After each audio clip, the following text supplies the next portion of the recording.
What up, everybody? Welcome to the Damn Dude Podcast. And this is the show where we just keep it real as fuck, man. And again, we got another ghetto episode recorded for you guys. This is episode 45, actually. And we're recording off an iPhone in a car. And yeah, it is what it is. If you caught the last episode, then I filled everybody in on what the fuck was really going on. So, just fucking been camped out in my whip here and there, and honestly, it's cool. I'm chilling. It's really not bad. Like, it's one of those things people kind of make out to be bigger than it really is. To me, I used to dream of being able to sleep in a car. Literally, I remember going camping and sleeping in the tent. Be like, oh, I want to sleep in the car. Like, it was like such a boss move to be able to sleep in the car.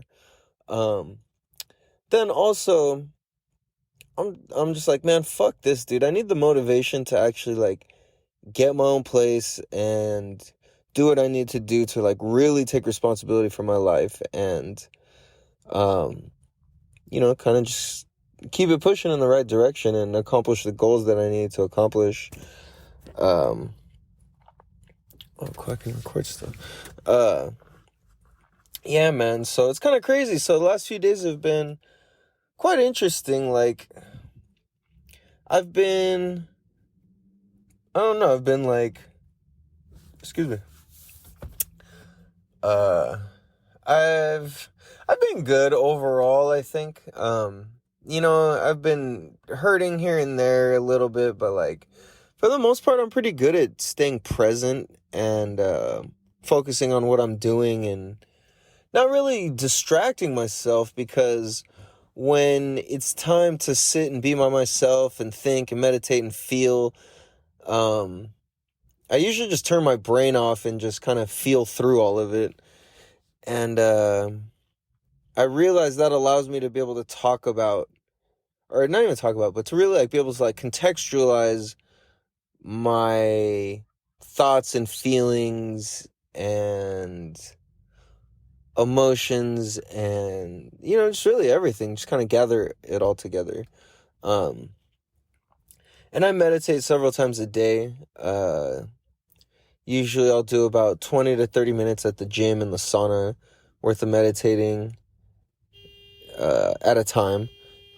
Well, usually 10-minute chunks at a time, and then which equals to about 20 or 30 minutes. And then I'll do that twice a day, once in the morning.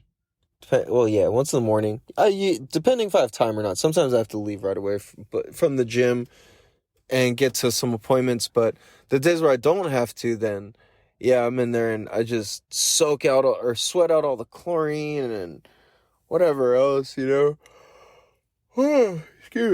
Tired.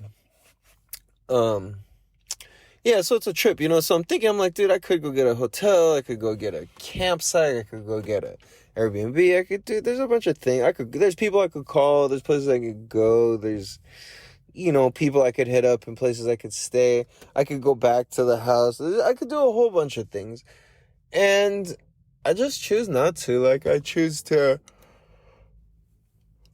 take this moment to really learn and reflect, and I don't know, I feel like I've never really spent time by myself. There's always people around, and there's always something, I've always lived with people. That's what it is. That's what I'm trying to say. Not that I don't do things by myself, but what I am trying to say is that I've never lived by myself, completely by myself. And, granted, I got my kids and stuff, and yeah, they'll be over, and it's going to be their house too, obviously. But, with them staying between mom's house, my house, back and forth, it's all right, cool, it gives me an opportunity to at least have, I consider my space the same thing as my kids' space, because they're automatically, part of me. So, yeah. Good, man. Yeah, it's freaking been tired. It's been a long day. It's been a good day, but it's been a long day. Yeah, dude. So it's a trip. I just been thinking about random things, and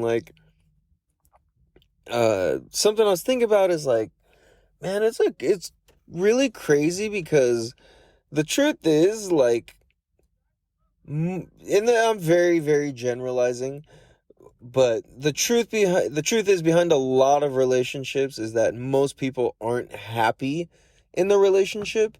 They're just comfortable. And it's crazy because there's definitely a big difference between being comfortable versus being happy. And I catch myself whenever I'm comfortable, I'm like, all right, like, I analyze it. And if it's appropriate to be comfortable, cool. But otherwise, it's like I gotta stay hungry. And I don't know. You know what I mean? Um, just keep accomplishing things that I want to accomplish and creating things that I want to create. So, yeah, it's like crazy. It's like I look at it, I'm like, damn, I I'm trying to see. There's only a handful of people that I believe are like happier together than like not. You know what I mean? There's only a handful of people where it's like they truly enhance each other's lives rather than stress each other's lives and are like annoyed half the time or just, things like that. Or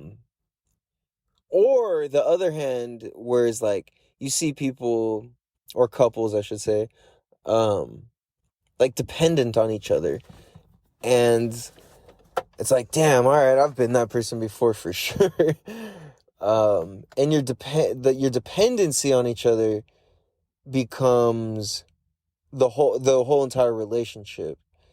And that can go any ways. It could go from dependency to be like you need another person to be happy. You need that other person to be happy in order for you to be happy. Um, Things like that, you know what I'm saying? Like, as well as like, somebody supplying you with money, or drugs, or supports your habits, or, supports your lifestyle or your car, or maintains your status. A lot of things like that. And I've seen all the interworkings and webs and all these things of, how people connect and do certain things. And it's trippy. It's like really interesting. Like I work with a group of families and I just know a lot of people in general. And like, I don't know, like, yeah, some people are definitely better together. Some people think they're better together. And then, some people just definitely aren't. And I think it's important to analyze those things, especially if you have kids and stuff. Um, to be able to create like the biggest problem I see is like, well, not the biggest problem, but, um, how do I even say it? It's like people get bored, and they want to explore. And it's like exploring that could go any direction. That could go with, sexuality, that could go with knowledge, that could go with spirituality, that could go with, health, self-improvement, self-empowerment, betterment. And then when you're doing that and the other person, it seems like they're not supportive. It's really because they're not there yet in their journey to want to be as fired up. You know what I mean? And then to them, it's rather they're being challenged and told what to do is how it comes off. So even if we're not challenging and telling them what to do, that's how it's going to come off because they're not there yet. It's like you can lead a horse to water, but you can't make it drink, sort of thing. Like, people are only willing to learn and change what they're willing to learn and change. So, yeah, dude, so it's a trip. I see a lot of people are kind of fake happy, but it's really dependency. And I think out of all the scenarios I described, I'm very, like, at my worst, I would say I'm very, like, maybe not anymore, but at my worst I would be dependent on on my partner, on my partner's happiness to keep me happy. And if my partner wasn't happy, then I would have to do everything to try and figure it out. And then I would put it on myself and I would overanalyze and I would make it my fault and I would make it mean all these things. And then blah, blah, blah, blah, blah. And it was just this whole mess, you know? And I'm just like, okay, this is really unnecessary. I don't really need to put all this on me, you know? So yeah, we're all like, it's weird how we all interact because I heard this somewhere and I think this is in psychology somewhere where it's like, how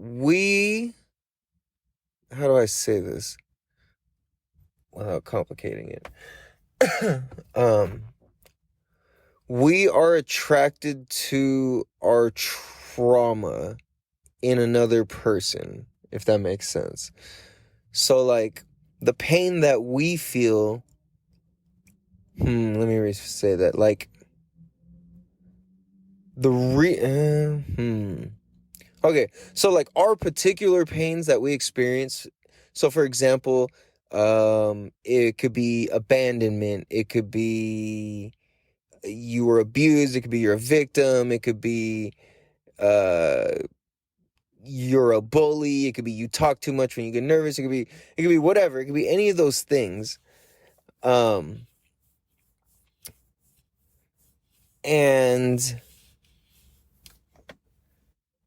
fuck, where was I going with that? I'm like completely spacing on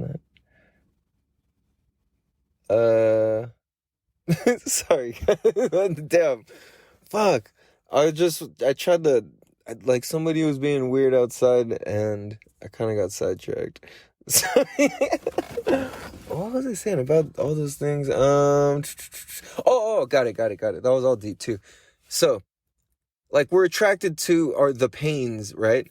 So, for example, if your thing is abandonment, then you oftentimes find somebody who their major deciding, like, pain factor in life was abandonment.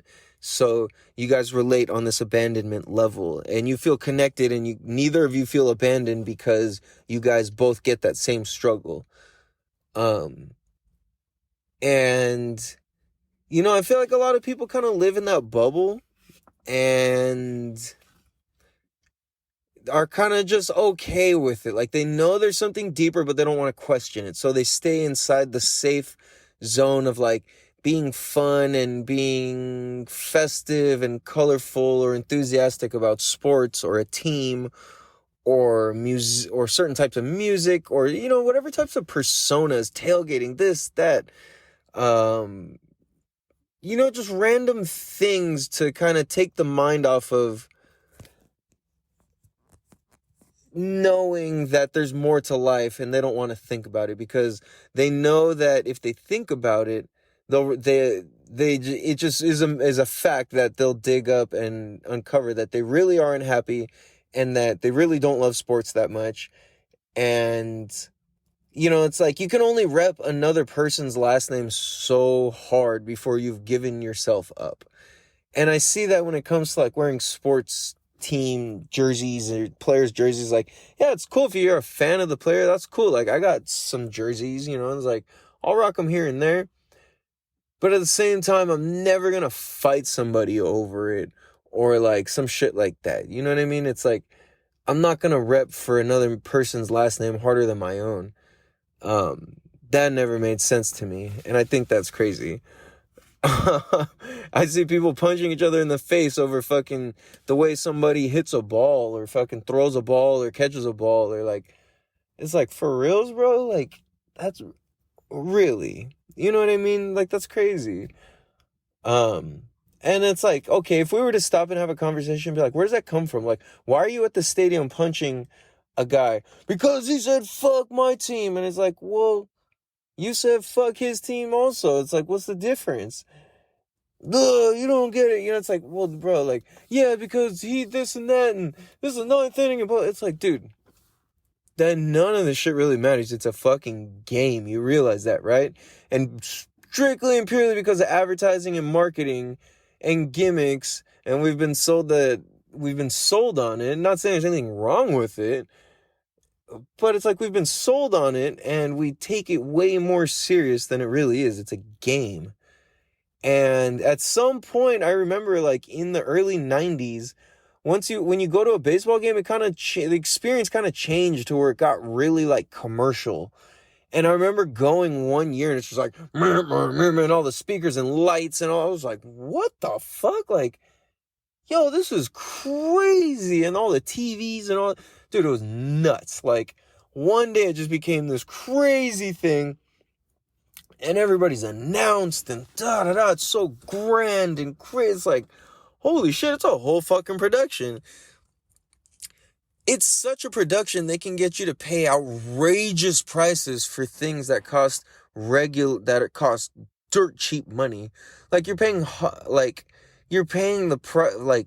if you buy a hot dog from the stadium, you could have bought like a full meal from somewhere pretty bomb, like a good restaurant. And it's like, oh, we're here, it's cool. And it's like, it'll make you spend your extra $200 that you really couldn't afford to spend on overpriced beer and shit you could have snuck in. Anyways. But it's like once we dive into that and uncover, it's like, well, why do you care about this so much? It's like you really can't possibly care about baseball that much. Maybe if you support your family off it, I'm sure, and you love it. But just as a fan, like going to the stadium, you can't love it that much. Like if you compared it to your son or your daughter, I don't know. Maybe you can because shit. I mean, I guess so. I guess I'm wrong on that. Actually, I'll kind of take that back because people really do seem to love it that much. But I think what's missing is why. What is it that has you that dedicated to that? Versus being dedicated to solving a problem in the world. And I think that's the best advice I've ever learned for anybody who wants to be an entrepreneur or is an entrepreneur is like, what problem do you want to solve in the world? Pick a problem that really fucking speaks to you, something that you preferably would die for and fight for anything.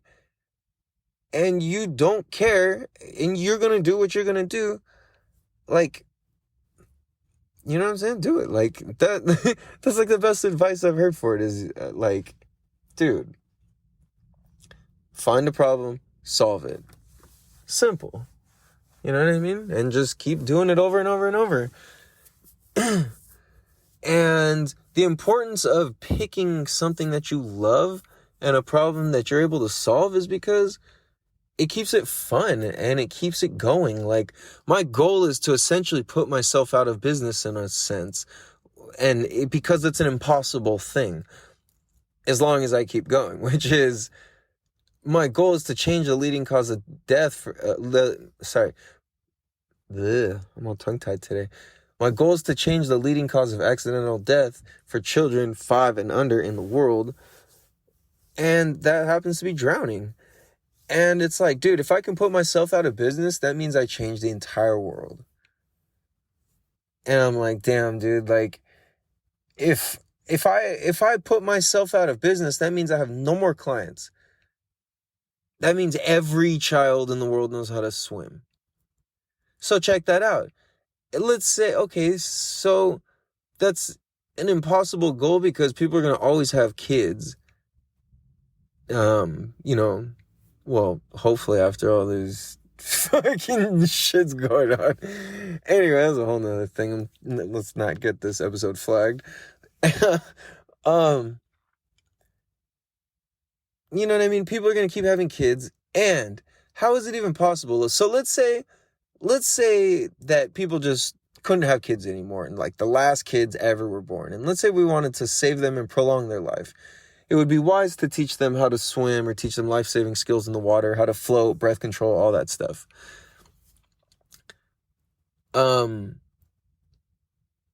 Let's say that's my goal. How do I even do that? Well, it's impossible to do that by myself. So the way I see it is, and how I stay happy and keep an open outlook is like, I just look at, like, let's say like drowning or swimming is as a whole pie, right? And I don't like, yes, in order for me to have a slice of the pie, the whole pie has to exist and have been made.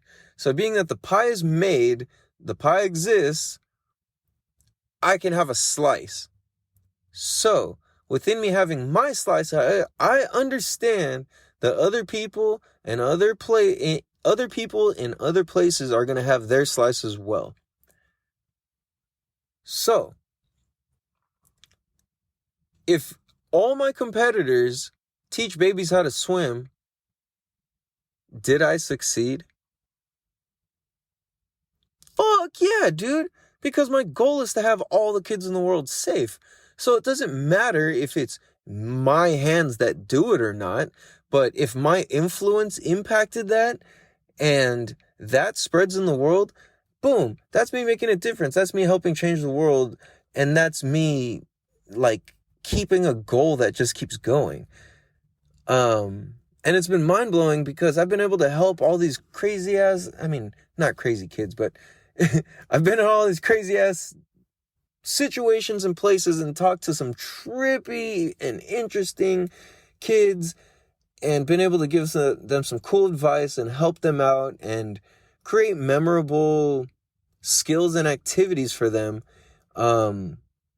Like, shit, even when I went out to Peru, I got to teach kids how to swim, and I got to teach them some cool ass skills in a lake with spiders. And I did that shit, man, and like it was pretty fucking incredible, you know? So I highly recommend the book Fearvana for anybody and everybody. If you're nervous about like taking a step in life, or you just want to understand fear and you let me say this, if you want to grow a new relationship with fear, go get that damn book. Like, if you want to grow a new relationship with it to where you can like understand it, curve it, and use it to your ability and your, you know what I mean, like your best, dude, go get that book. It's absolutely amazing. The author is what's his name? Ashke Nanavati, I believe. Something like that. Fearvana. Go get that book. I never met, dude. I get nothing for that, but that book definitely helped my life immensely. Like, dude, like, man, yeah. Just like every time you read that book, it's just like every page, everything. Holy fuck! I bought the physical book and the audio book because it was just so fucking good.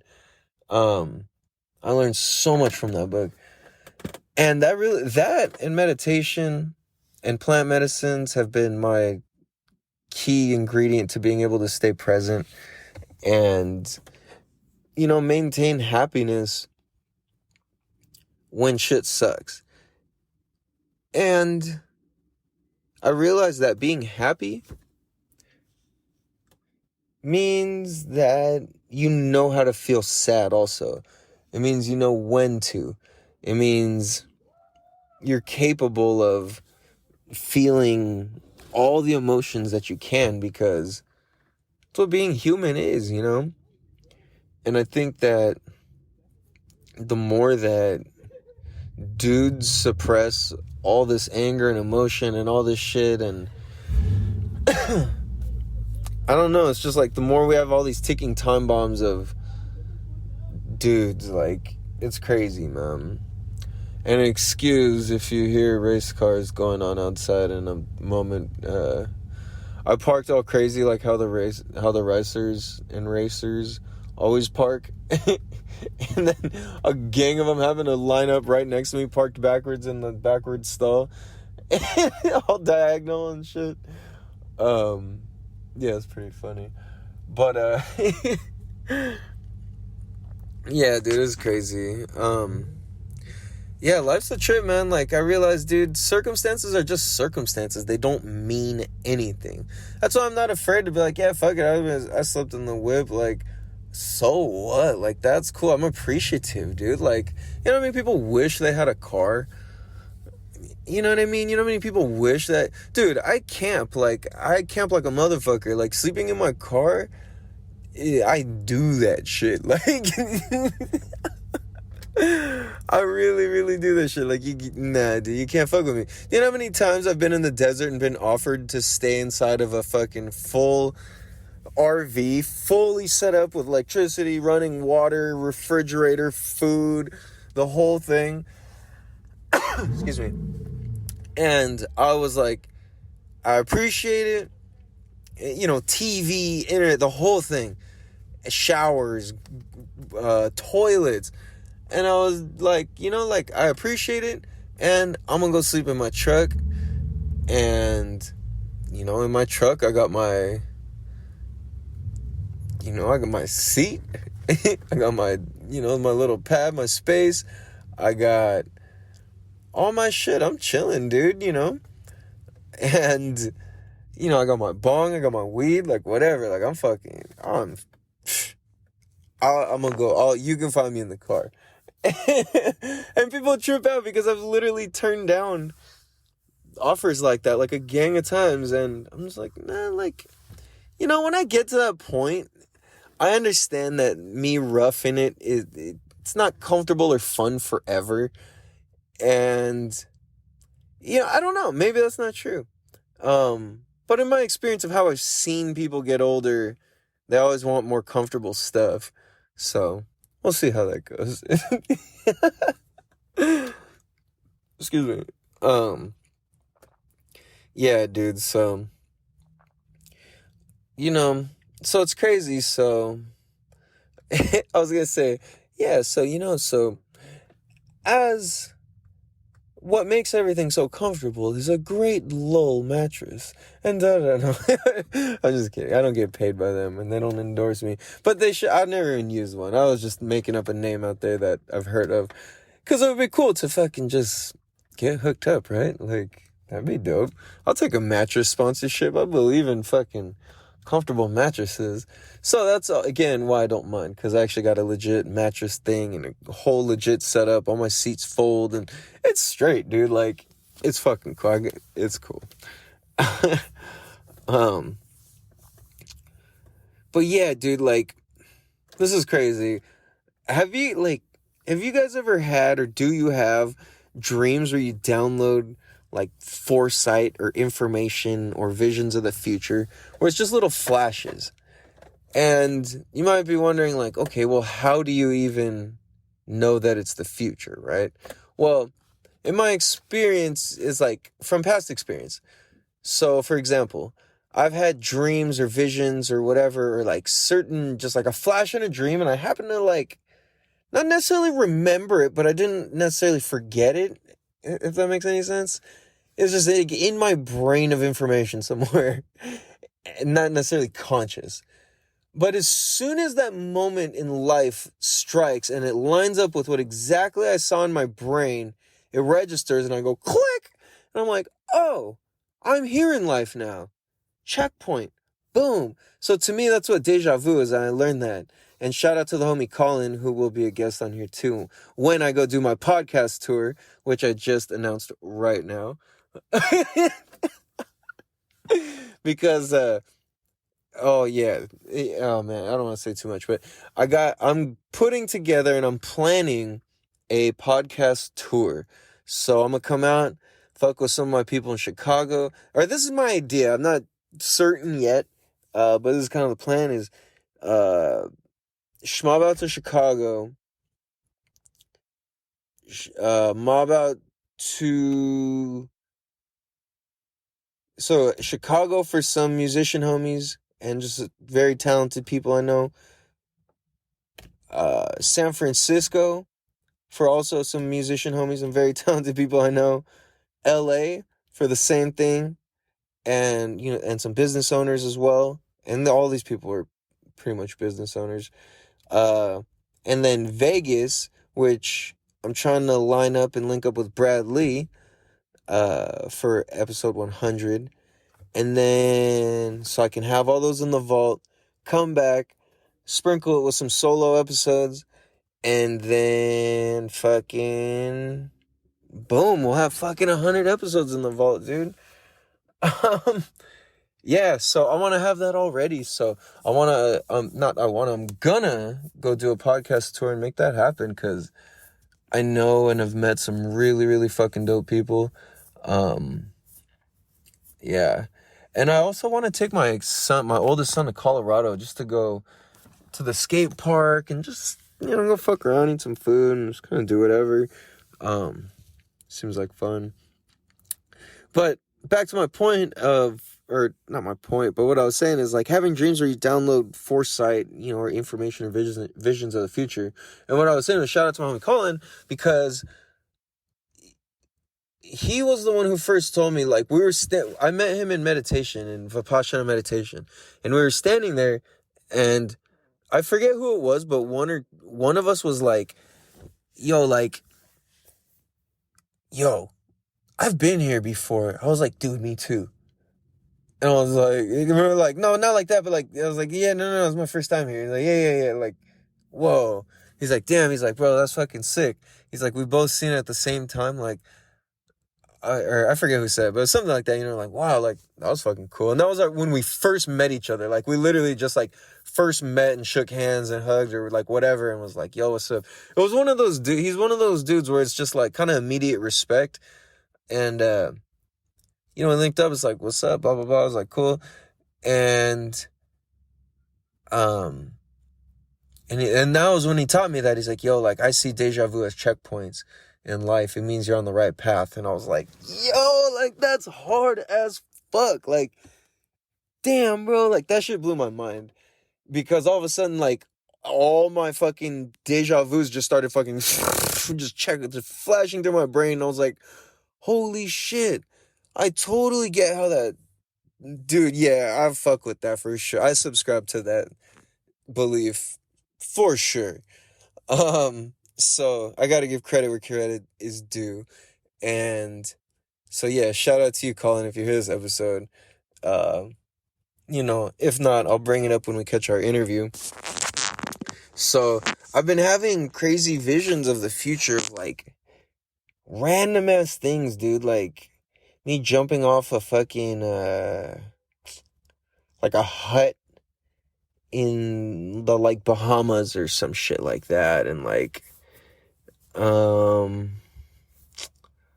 what else, man? I'm trying to think. I'm kind of like forgetting now that I'm trying to think about it, because all these things were just lingering in the back of my mind, but they've never actually been brought to the front and spoken, if that, that makes sense. I don't think that's literally how the brain works, but how it occurs to me.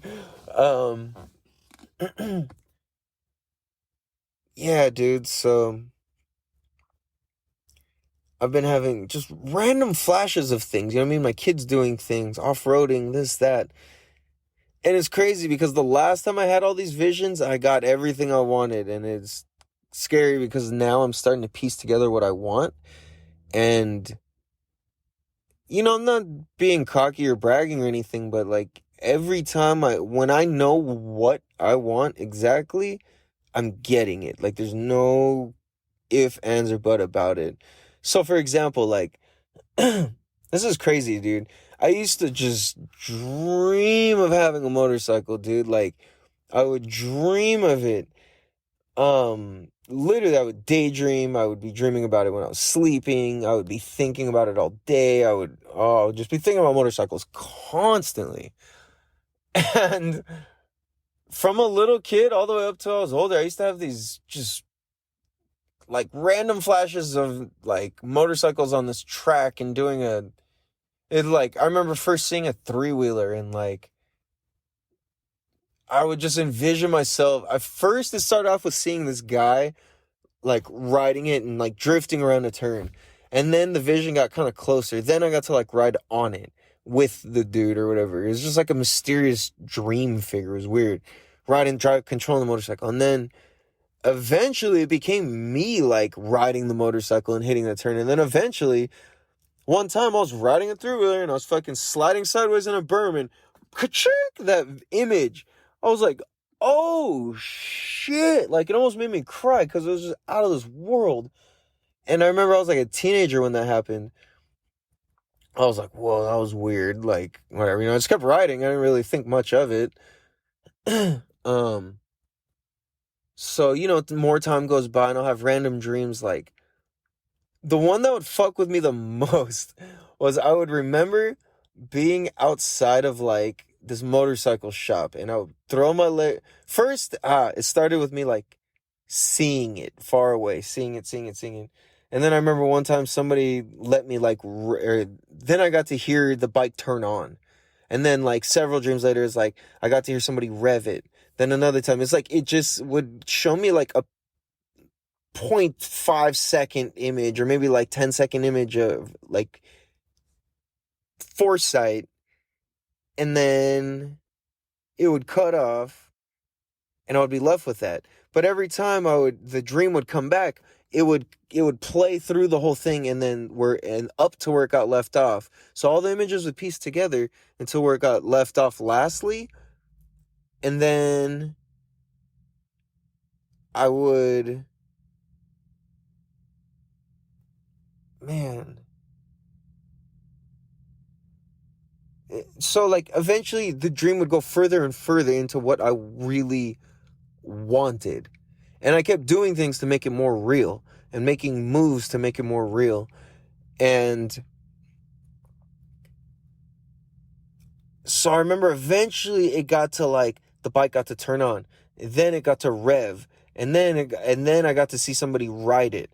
And then I remember getting to like not be on the bike, but getting to like just rev the throttle. I was like, whoa, like, because if you rev a sport bike throttle, like it's powerful, it's fucking, the whole thing vibrates and it's like loud and it's very powerful. It's like, it's really serious, very, very serious. And when you're brand new, that shit is terrifying, dude. Like, it's so aggressive seeming, like it's nuts. So I remember eventually, boom, I got to throw a leg over it. I didn't get to ride it though. Every single time I didn't get to ride it, I would get on and then it was funny because the dream would go further and further. Boom, I remember I could put my leg over it and I could turn the key over. Next time, I could put my leg over it, turn the key on. I would flip the switch to the on position, which you have to do before you press the start button. And then it'd be like click, all the noise that it makes.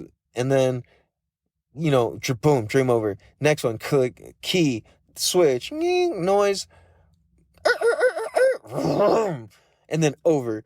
So every time it's just a little bit more. Next time, click, and then I get to be like, next time, it ends, over. Next time, say a whole thing, boom, I get to pull in the clutch, click, over. Next thing, I get to pull in the clutch, kick it into gear, click, over. And the next thing, I get to pull in the gear, pull in the clutch, start letting it out, I start to move, boom, over.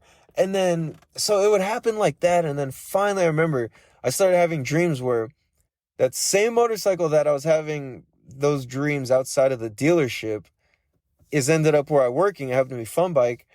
And that same thing kind of happened. I got my bike. I was nervous as hell. There was hella people. And it was the exact same image and setting I had in my head that I had seen before in my dream.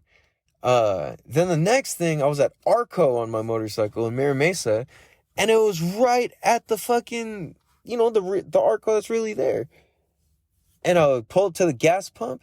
And the exact same thing. And it would just be me getting gas and then getting to like eventually drive like 10 feet. And then I remember once I got to drive that 10 feet, I didn't have dreams for a long time. And then one day I had a dream of me just flying down the road on a motorcycle. And I was like, wow, like that was incredible. But it was only like 5 seconds maybe. And I was like, wow, is that what it feels like to ride a sport bike? Like holy shit. So I remember I fucking maybe like several months to a year after that dream, I got my sport bike. And then I remember, boom, I had there was two distinct things. There was once when I first got it, I was flying down Kearney Villa Road. The very first time I got my bike, it was my '06 Kawasaki Ninja 636. And I just remember being like, this thing is so fucking fast, like, at the time. You know, I've ridden way faster bikes since, but, like, at the time, that was my first bike. I was fucking true. I had no license, no permit, no insurance. I had nothing. I was being an idiot, dude. I didn't even know how to. I've never even ridden a sport bike in my life. Like, never. It was so awkward. I've only ridden, like, quads and dirt bikes and three-wheelers and shit. So, I don't know what the fuck. I barely knew what I was doing. Everybody was going, he's gonna eat it. He's gonna crash. He's gonna crash. I was pulling away from the dealership. But, I didn't, and I made it. And like I said, I was telling my son, like, I'm very Hank Hill about fundamentals. I'm like, I believe in learning fundamentals through and through when it comes to everything. Like, anything, sewing, fucking music, sports, soccer, skateboarding, basketball, you know, like health stuff, shit like that, you know what I'm saying? Childcare, like, just know the fucking basics. No, so I'm huge on that. So, you know, I know enough. And I remember I hit the throttle for the first time, and the bike went from like 45 to like 125 in just a flick of a wrist. I was just like, what the fuck? I remember in my helmet, I was just going, holy shit!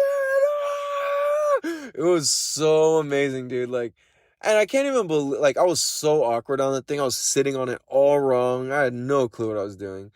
And it's just crazy to think, like, later, you know, like, that happens to be where I rode the best wheelie of my life is down Kearney Villa Road. Like, boom, on the same bike, bam, fully locked into position.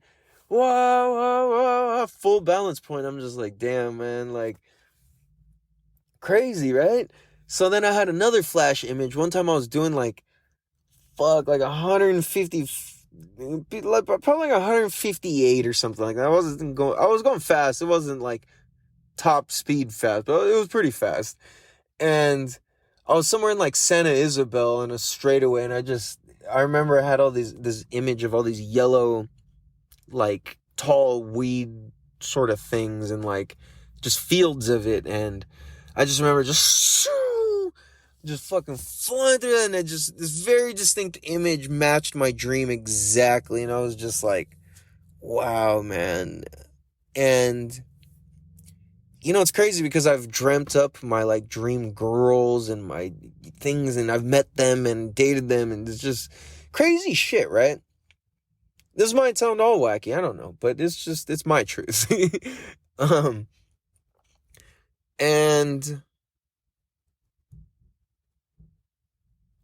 what I'm saying, I say all that, I guess, to say this is I'm finally starting to have dreams again that are of progression rather than of things that make me think and contemplate.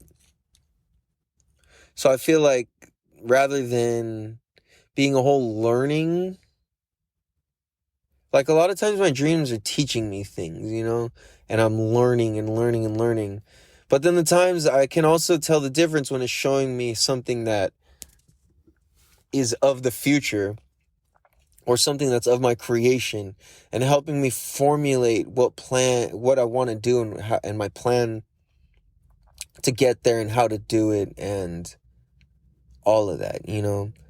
And at this rate, I want to take my kids around the world, and I want to show them everything. I want them to learn to surf around the world.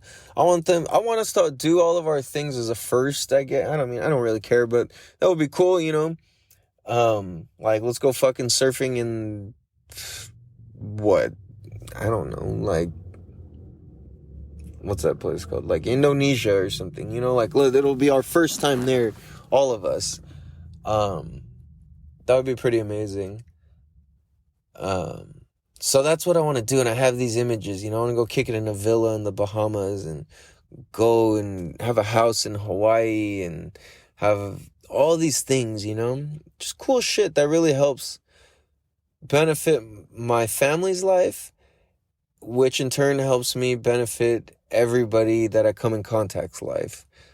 So I think that, you know, the more people we can empower to be happy, the better off we are. And like I was talking to my homie earlier, he's like, I forget what he said, but he gave me a compliment of some sort, like, damn man, like you're always bringing up like real ass conversations that make, get people thinking, or like something like that. I was like, thanks man. Like I feel like the more real ass conversations that we have, like the more access to having opportunities to be happy we have. And I feel like the more things that we can relate to with other people, we get to feel more human, and we get to realize we're not alone, and we get to realize everybody's gone through crazy shit, and or they haven't yet, and or they're faking it, and or they're real as fuck about it.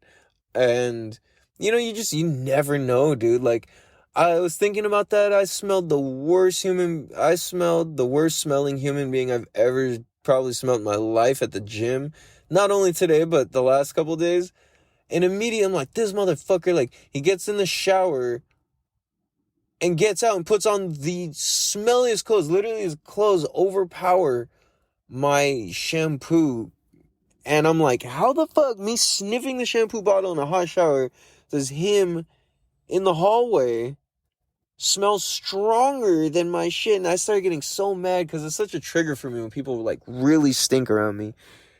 And I don't know, I just started thinking, like, judgment started going through my head. First I was just mad. And then as I'm calming down, I'm like, why am I mad? I'm like, I'm mad because I had to breathe this air, and that's inconsiderate of dude. And then I'm thinking, okay, maybe he's homeless. Maybe he lives in his car. Maybe he lives in the bushes. Maybe whatever, and he comes in and showers, right? I'm like, okay, cool. But at the same time, if you were homeless and you really, really needed to wash your clothes, A, you could go to the laundromat. B, you could wash your clothes in the shower at the gym, dry them out because they have towels and stuff, and you can put them outside. You can put them in the sauna. They have that swirly thing that spins the water out of your stuff and literally like dries things almost immediately. It's just barely damp. So like a couple minutes outside, and even, like a pair of jeans or something would dry.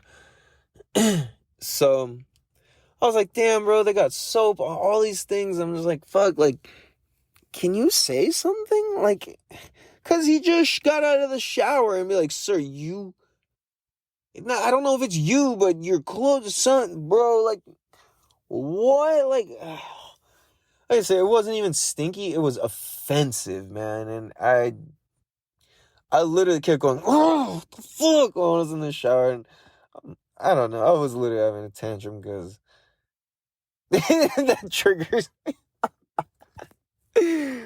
Oh, fuck. Oh, that's funny. I don't know. So I don't know what the right answer is. If you do, leave it in the comments on Apple iTunes. And leave us a 5-star written review, because that would be greatly appreciated. If you get anything from these shows, please cruise on over to Apple iTunes. And what you do is click it in the link on our Instagram, or straight from the podcast itself, or whatever. And then go to the Apple one, and then go and leave a review and 5 stars and all that good stuff. Would be greatly appreciated. Yeah, because that helps us grow. And I apologize to everybody for being lacking on the Instagram in the last couple of days. It's been a lot going on, so, it is what it is.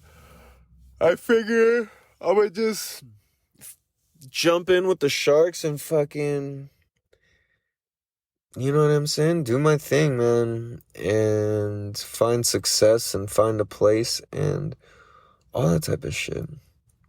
So, on that note, I appreciate you guys. I love you guys. Have a beautiful day. Remember, say 3 things you're grateful for every morning and every night. And, it makes life better. Yeah, I'm going to go upload this podcastio and get it cracking like pistachio. And I think I'm going to get a snack. I want some kind of ice cream or something, man. I fucking worked my ass off. And I'm pretty stony right now, so it's gonna be a bum ass stack. Yeah. So on that note, much love. Have a beautiful day. Peace.